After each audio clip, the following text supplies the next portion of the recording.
Les amis, aujourd'hui nous sommes le 17 février 2023, je vous propose de faire un point bien entendu sur le Bitcoin, sur quelques crypto-monnaies triées sur le volet, sur CapStable, la capitalisation des stablecoins, le Nasdaq, le dollar index, ainsi que sur l'or. Donc comme d'habitude, n'oubliez pas les likes, n'oubliez pas bien entendu de vous abonner, de mettre un petit commentaire également pour le référencement. Et on va commencer cette vidéo par le sondage. Le sondage d'hier, le prochain gros mouvement sur le Bitcoin sera un gros pump, gros dump, ou ne se prononce pas, vous avez voté, et vous le voyez aujourd'hui, le Bitcoin s'est fait rejeter sur la ligne de coup de son rounding bottom, qui est une figure chartiste, on le rappelle, de retournement haussier, qu'on pourrait également apparenter en épaule, tête-épaule inversée. Est-ce que pour autant cette figure est invalidée? Est-ce que l'objectif que l'on espère à 30 000 $, et de l'histoire ancienne, pas réellement, vous voyez, c'est un petit rejet pour le moment. Effectivement, ça fait un petit peu mal. C'est un petit dump, donc bien joué à ceux qui avaient voté dump de 7,8%, ça pique quand même, 8% sur le rejet. Le rejet a eu lieu sur le niveau des 25 200 $, et je vous invite effectivement à revisionner la vidéo d'hier, parce que ce niveau, on l'avait détecté. On avait détecté ce niveau des 25 200 $, qui correspondait effectivement à cette trendline qui allait servir effectivement de résistance. Donc là, encore une fois, masterclass, ça mérite quand même des clap-clap dans le chat, puisqu'effectivement, ce niveau a été détecté, j'ai envie de dire presque au poil de cul près. Donc effectivement, rejet, une fois qu'on a touché ce niveau, c'était le dernier plus haut, soit en passant également. Donc c'était le niveau de tous les dangers, le niveau de rejet, et maintenant, on se prend un dump de 7,8%, et on se retrouve pendu un petit peu dans le vide. Est-ce que cela est inquiétant? Est-ce qu'effectivement on a repris la baisse? Est-ce que c'est un rejet, dump, consolidation dans une boîte pour mieux poursuivre la baisse? Ou est-ce qu'au contraire c'est une correction finalement pour reprise d'élan et mieux retenter la cassure de rounding bottom? Excellente question. Peut-être que je vous poserai d'ailleurs cette question tout à l'heure sur Telegram. Donc comme d'habitude, rejoignez-nous sur Telegram. On fait des points en temps réel. D'ailleurs, hier, je vous alertais à 21h35 que le Nasdaq était sur son point de rejet. Effectivement, ça a entraîné bien entendu le Bitcoin. Comme d'habitude, le Nasdaq entraîne systématiquement le Bitcoin avec lui à la hausse comme à la baisse. On était en bas de canal. L'alerte a eu lieu à 21h35. Il y avait un risque de dump, et le Bitcoin a suivi, tout simplement. Au niveau des différents signaux que je vous ai partagés ce matin sur Telegram, eh bien, on va faire le point dans cette vidéo YouTube, et puis effectivement, je vais vous faire un petit sondage du jour pour effectivement sonder un petit peu vous sonder, pour savoir si vous pensez que c'est une consolidation pour mieux poursuivre la baisse, et du coup, effectivement, on aurait un week-end un petit peu dans le rouge, ou est-ce que finalement c'est juste une correction pour mieux retenter dans les jours à venir la cassure des 25 300 $. On fera un sondage. Rappel du calendrier économique. Ce 17 février, rien à signaler de particulier. La semaine prochaine, effectivement, mardi, mercredi et jeudi, on aura des petites annonces. Je vous les laisse afficher sur cette vue si vous voulez mettre une petite pause. Mais surtout, ça sera mercredi 22 février avec la minute de la Fed et le compte rendu de la réunion FOMC. C'est là où il y aura un impact fort sur les marchés. Donc on se donne rendez-vous comme d'habitude sur Twitch à partir de 19h30 ce mercredi 22 février pour effectivement suivre les graphiques en direct. Rejoignez-nous sur Twitch. Je vous rappelle également, vous avez toujours un petit lien affilié Bybit pour avoir jusqu'à 5 000 $ de bonus en fonction du montant de votre dépôt. Et je vous rappelle, les likes et les abonnements sont effectivement fortement appréciés. Merci à tous ceux qui likent la vidéo, qui mettent un petit commentaire également pour le référencement. Donc effectivement, le risque principal, c'est quoi actuellement? C'est le Nasdaq.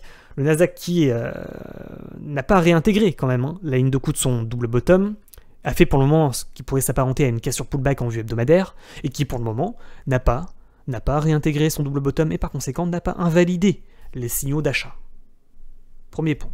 Deuxième point, il n'est pas repassé sous le ruban, donc il n'y a pas non plus de signal de vente. Je vais le répéter encore une fois, tant qu'on ne repasse pas sous les 12 200 points, allez, on se met une marge de sécurité jusqu'à 12 000 points, il n'y a pas de signal de vente. Sur le Nasdaq, il n'y a pas de retournement à la baisse. Et par conséquent, sur le Bitcoin et sur les cryptos, il n'y en a pas non plus. Premier point. Donc ça, c'est pour la vue hebdomadaire. C'est important de le rappeler, c'est pas parce qu'on fait un petit dump qu'on se fait encore rejeter que ça invalide les signaux. Pour le moment, en vue hebdomadaire, c'est pas invalidé. Alors peut-être que je fais la vidéo le 17 février à 11h50 et que dans une heure, on sera en dessous du niveau et on aura effectivement en dessous des 12 000 points, et là, on sera dans le rouge complet, peut-être. Mais pour le moment, à l'heure de la vidéo, c'est pas invalidé. Par contre, cette vue est assez inquiétante, toujours, de canal ascendant, on en a parlé hier, le rejet sur le niveau, qui était également inquiétant, et cette cassure de bas de canal qui a produit un dump sur le Bitcoin pour effectivement retomber à la baisse. Néanmoins, vous le voyez, hein, MM20 n'a pas été cassé, le double top, ligne de coup du double top n'a pas été cassé, et par conséquent, c'est un rejet, c'est une cassure avec un dump, c'est modéré pour le moment. Tant que sur le Nasdaq, on ne repasse pas, je vais le répéter encore une fois, une troisième fois, on ne repasse pas sous ce niveau des 12 200 points, il n'y a pas de retournement de tendance à la baisse. Pour le moment, ce que l'on voit, c'est un arrêt de la hausse et une entrée potentielle en tendance latérale entre 12 200 points et les 12 800 points. Donc pour le moment, il n'y a pas de reprise de baisse. Le risque, c'est de repasser sous ce niveau, casser la ligne de coup d'un double top, reprendre la baisse. Pour le moment, ça n'est pas fait. Voilà, c'est également confirmé en vue journée. En vue maintenant 4 heures, effectivement, en vue 4 heures, on a inversé la tendance, on est repassé sous le ruban des moyennes mobiles exponentielles, et puis on va chercher les différents niveaux de support. Donc niveau de support final, hein, à 12 200 points, je le répète. Là, effectivement, on est sur quoi? On est sur une clôture journalière, peut-être ligne de coup d'un double top également en vue journée, hein, ici, à 12 300 points, mais moi je pense plutôt que c'est ce niveau, hein, ce niveau de l'ancienne ligne de coup de double bottom qui est le plus important. Donc effectivement, on s'arrête à mon avis sur un palier, et le prochain sera celui-là. Là, on pourrait effectivement revenir ici, ça ferait quoi? Ça ferait une cassure pullback du canal, ascendant, pour soit réintégrer et aller chercher le haut de range, d'accord, soit ne pas réintégrer et aller chercher le bas de range. Sur le dollar, par contre le dollar est assez inquiétant, on en avait parlé plusieurs fois sur la chaîne, de dire on est dans un canal descendant, ce genre de structure est plutôt négatif pour le Bitcoin et pour les cryptos, puisqu'effectivement on finit toujours par casser ces structures par le haut pour en général revenir chercher le niveau de résistance. L'objectif, normalement, sur une cassure comme ça serait ce point, des 105,6 points. Ça correspondrait à la même 100, ça correspondrait également en vue hebdomadaire à ce ruban, à ces dernières clôtures ici également. Au-dessus de ce niveau, on reprend la hausse par contre en vue hebdo. Et là, ça devient emmerdant, très emmerdant pour le Bitcoin et pour les cryptos. Mais pour le moment, ça peut très bien être une vague haussière en A, B, C. D'accord. Également, on le voit au niveau des bandes de Bollinger, MM20, moyenne mobile des 20 dernières semaines, qui pour le moment n'a pas été cassé par le haut, et par conséquent pas de reprise de hausse en vue hebdo. Par contre, en vue journée, effectivement, c'est inquiétant. Il ne faut pas non plus négliger les signaux. On a un signal d'achat sur le dollar, actuellement en vue journée. Et l'objectif, hein, normalement, si effectivement, j'ai enlevé les moyennes mobiles exponentielles, également les bandes de Bollinger, donc on casse la structure par le haut. Quel serait l'objectif? Le milieu de canal, voire le haut de canal. Vous me direz, mais on n'a qu'un point. Mais on peut très bien prendre un point bas, tracer une parallèle, et puis avoir notre objectif en point haut. Hein. Ça, c'est vu et revu, c'était vu lors des vidéos formation. Et puis en plus, ça correspond à cette résistance en vue hebdomadaire et en vue journée, à 105,8. Là, ce sera notre niveau de rejet pour short. Donc par conséquent, maintenant également, il faut le dire, peut-être que c'est une cassure, pour mieux se faire rejeter en milieu de canal, retomber sur ce niveau de support de résistance qui devient support, casser par le bas et reprendre la baisse. Hein. Et effectivement, ça serait du coup un rejet sur les moyennes mobiles, enfin un passage sous les moyennes mobiles exponentielles en vue journée, et ça serait une fausse reprise de hausse en vue journée. C'est également une possibilité. On le voit avec ces moyennes mobiles exponentielles. Hein. Passage sous le ruban, on reprend la baisse. Là, on est au-dessus, on reprend la hausse. Donc pour le moment, assez inquiétant ce dollar qui effectivement reprend sa hausse. Donc pour ceux qui ont du dollar, bon bah c'est bonnard, tant mieux. Mais pour ceux qui sont sur les cryptos, qui sont all-in sur le Bitcoin, sur l'Ethereum et sur tout le reste, effectivement c'est assez ennuyeux. Donc j'ai envie de résumer la vue sur le dollar de la manière suivante. Dire un passage sous les 103.5 donnera un signal d'achat pour le Bitcoin et pour les cryptos, parce qu'on cassera le canal par le bas, enfin on cassera la trendline par le bas, on repassera sous le ruban, et par conséquent on aura un signal d'achat pour le Bitcoin et les cryptos. Donc c'est pas impossible qu'on fasse ce mouvement, un pullback, on réintègre, dump sur le dollar, signal d'achat sur le Bitcoin et sur les cryptos. Maintenant, attention, parce qu'on pourrait très bien retracer, revenir chercher, revenir tester cette résistance qui devient support, reprendre de l'élan, reprendre de l'amplitude et confirmer la reprise de hausse. Et là, on aura un signal de vente, par contre, sur le Bitcoin et sur les cryptos. Donc vous avez, comme d'habitude, ces graphiques sur Discord en accès libre et gratuit. Sur l'or, il se fait rejeter sur résistance, il réintègre son range. Invalidation, en tous les cas, pour le moment, momentanée, de cassure de l'énorme rounding et maintien de l'entrée de la tendance latérale entre les 1950 points et les 1630 points. Milieu de range qui servira de support résistance également, qui serait, à mon avis, l'objectif de cours actuel, à 1765 points. Vous avez également ce graphique sur l'or sur Discord. Donc Nasdaq, on a fait le point. Le DXY, le dollar, on a fait le point. C'est inquiétant quand on voit cette vue et ce potentiel passage au-dessus du ruban qui serait notre signal de reprise de hausse en vue hebdomadaire sur le dollar. Également une petite clôture ici, un petit point haut, point bas, point bas, point haut. Niveau de ruban, vraiment objectif, objectif retournement haussier en vue hebdo à 105 points. On l'a vu en vue journée, à mon avis. Dernière clôture, 105 points, 105.5 dans les eaux, dans ces eaux-là, quoi. Ok, je vous laisse la vue sur le dollar, sur Discord, en vue journée, à mon avis. C'est plus pertinent. Pour terminer peut-être la vidéo, Capstable, on avait dit, on est sur le dernier plus bas, c'est le point potentiellement de rebond, soit on casse et on aura un signal d'achat, de reprise, de continuation de la hausse sur le Bitcoin et sur les cryptos. Là on se fait rejeter, on maintient l'entrée en range entre les 10.9 et les 12.2. On rappelle, passage au-dessus de cette trendline donnera un gros signal de vente pour le Bitcoin et sur les cryptos. Pour le moment on est en tendance latérale, donc on touche le bas, on est à l'achat sur le Bitcoin et sur les cryptos. On touche le haut, on est à la vente.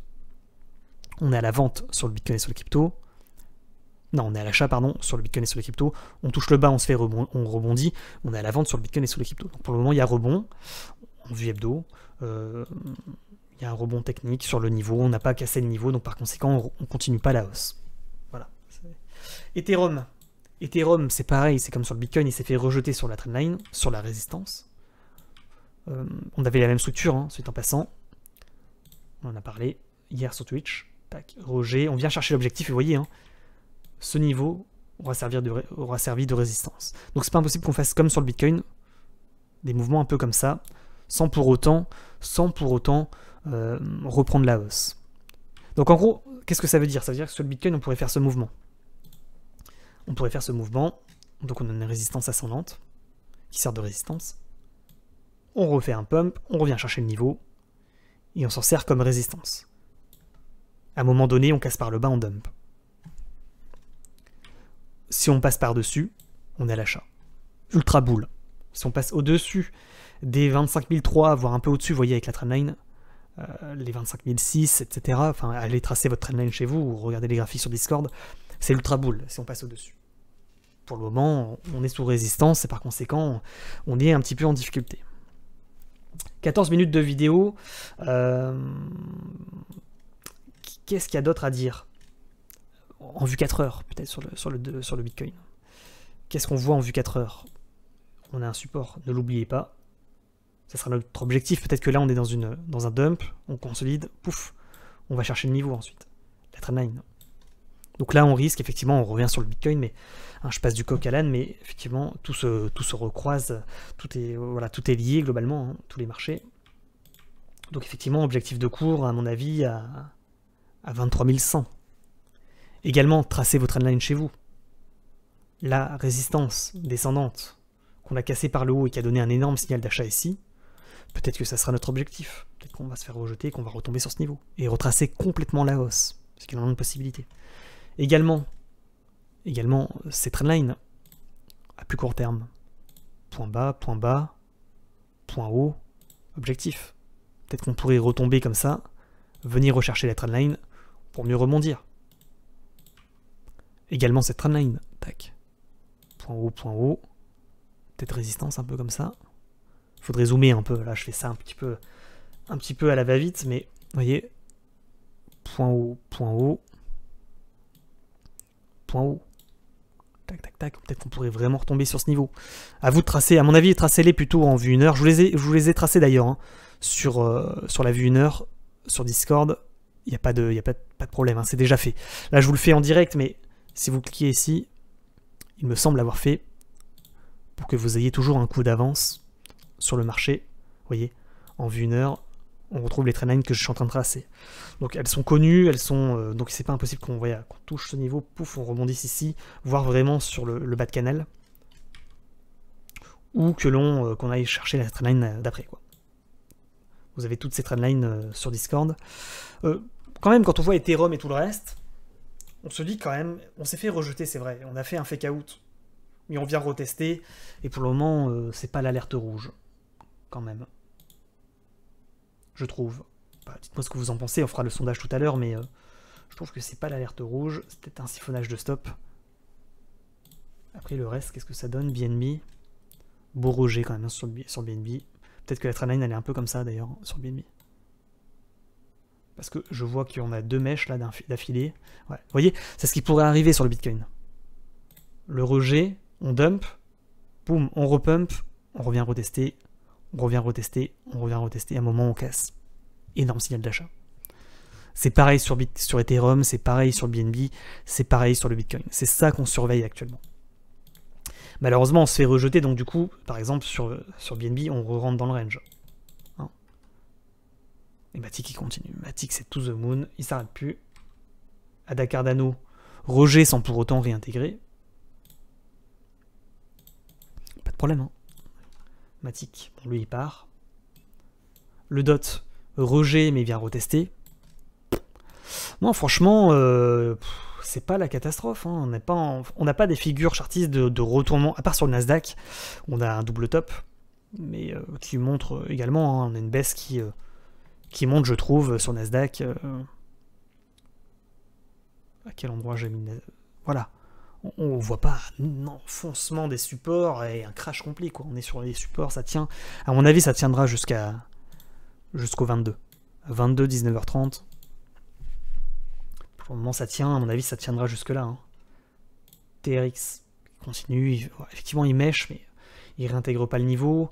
Sur SHIB, c'est une cassure pullback. C'est pas inintéressant. Tant qu'on réintègre pas ce niveau, c'est pareil, hein, sur SHIB. Il n'y a pas de gros signal de vente. En dessous, par contre, ça commence à être craignos. C'est vrai. Litecoin, il continue de marteler les résistances. Le VeChain, intéressant. Épaule, tête, épaule, il vient tester la résistance. C'est beau, VeChain. CRV, 15 000 rejets avec des mèches de faux breakout, mais il ne réintègre pas pour autant.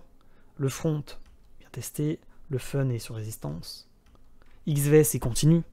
Il prend 5% dans la journée, c'est pas la catastrophe. Non, c'est intéressant tout ça. Le Celo, tac, tac, il vient chercher la résistance, pareil, il est sous résistance, mais il réintègre pas. Le RAR, on en a parlé hier sur Twitch, on m'a posé la question sur RAR, mais dans une sorte de triangle de compression. Il n'a pas cassé son dernier plus bas, il n'a pas repris la baisse. C'est pas trop inquiétant, ça va encore. Le Harmony, il est en cassure pullback de résistance en vue hebdomadaire. Le Zcash, il est sous résistance, il n'a pas encore cassé, lui. Bon, après, on va pas faire tout le marché, mais le NIR, rebond sur support, ça tient plutôt bien. Le NIR, c'est pareil. Résistance. Support, résistance. Tac, résistance. Vous voyez? À un moment donné, on cassera, hop là, on s'envolera. En tout cas, on espère que ça se passe de cette manière. Et par contre, si on casse le dernier plus bas, là, effectivement, reprise de baisse. Effectivement. Mais pour le moment, ça tient bien plutôt. 5% dans la journée. Pour le moment, les holders sont gagnants, quoi. Il n'y a pas de... Ceux qui mettent des stop-loss se font carotte, évidemment. Mais ceux qui hold sans stop-loss, pour le moment, se font pas punir. Le ATM toujours hyper latéral. Compression extrême en vue journée, Porto également. Le crime. Magnifique le crime. Le crime a une sorte de structure en biseau descendant. Et on voit que s'il casse le plus haut à 15.2, il va s'envoler. Plutôt intéressant. Le KMD, le Komodo. Résistance, il a tenté le breakout, il a fake out. Mais c'est pas invalidé pour autant. Le Thorn, bon, il se fait rejeter maintenant, lui. Après avoir pris 100%. Le Lina, plutôt intéressant. Le US, ok. Le GLD, on va parler de GLD hier. Tout le monde était sur le GLD. Bon, belle mèche hein, quand même, hein, GLD. Mais vous voyez, GLD, c'est encore un cas d'école. Cas d'école, pourquoi? Support. On casse résistance. Résistance, on finit par réussir à casser la résistance. Qu'est-ce qui se passe derrière? Énorme pump. Donc sur Ethereum, BNB, Bitcoin, etc., c'est pareil.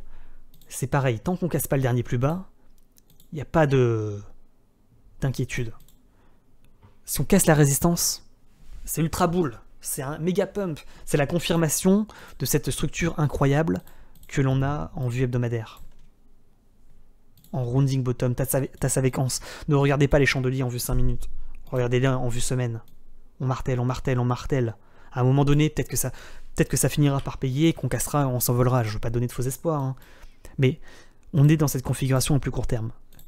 On est sur une résistance, support, qui devient résistance. Et à un moment donné, peut-être qu'on aura une belle surprise avec une cassure du dernier plus haut, une cassure de la résistance pour mieux s'envoler.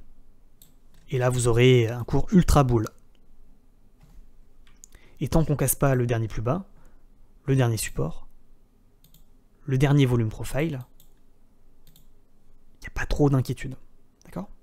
Donc le niveau vraiment en dessous duquel il ne faut pas passer, c'est les 22 600. Le niveau qu'on doit breakout, c'est vraiment les derniers points hauts à 25 300, 25 500 pour s'envoler. Pour le moment, ça corrige, ça reprend les stops, ça reconsolide.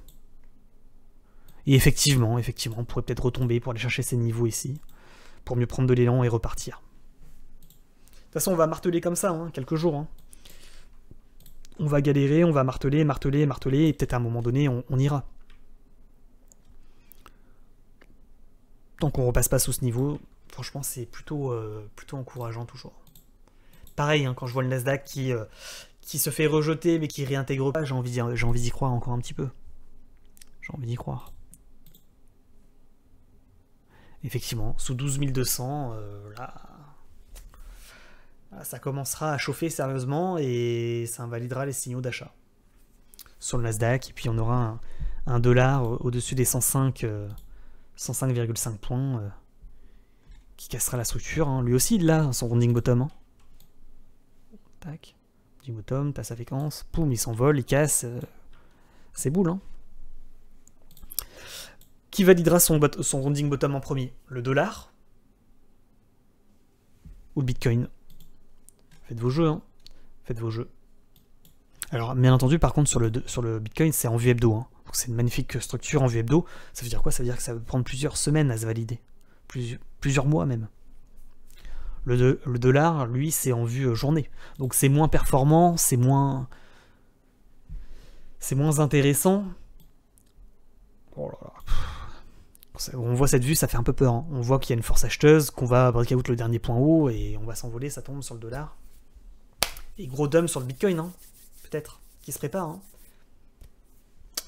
Aïe aïe aïe. Écoutez, faites vos jeux, on verra bien. Moi je pense que tant qu'on n'est pas... je pense que la minute de la Fed, le 22 février à 20h, sera décisif, comme d'habitude. Donc rejoignez-nous sur Twitch. Vous avez tous les liens en commentaire épinglés. Rejoignez-nous également sur Telegram. On fera des sondages hein, quotidiennement. On verra, on va sonder un petit peu la communauté. Bon week-end à tous. Et je vous dis à très bientôt sur YouTube et sur Twitch. N'oubliez pas de liker quand même et de vous abonner. Ciao ciao, à la prochaine.